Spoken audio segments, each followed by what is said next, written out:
ఈ ఫోటోలో కనిపిస్తున్న అతని పేరు గురుమూర్తి. తన పక్కన ఉన్న అమ్మాయి పేరేమో మాధవి.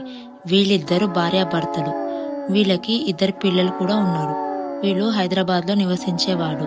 గురుమూర్తి DRDOలో ఒక సెక్యూరిటీ గార్డ్. ఏమైందో తెలియదు కానీ గురుమూర్తి ఒకరోజు సడన్ గా వాళ్ళ భార్యను చంపాడు.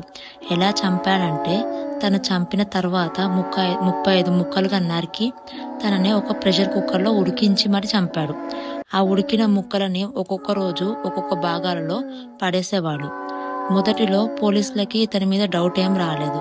కానీ తన కంప్లైంట్ కేసు ఇంకా మిస్టరీగా ఉండడం వల్ల గురుమూర్తిని కొంచెం గట్టిగా విచారించడంతో గురుమూర్తి నిజం ఒప్పుకున్నాడు. అతను ఏం చెప్పారంటే, నా భార్య తరచుగా నాతో గొడవ పడుతుంది కాబట్టి నేను చంపాను అని అన్నాడు. దీనిపైన మీ ఒపీనియన్ ఏంటో నాకు కామెంట్లో చెప్పండి.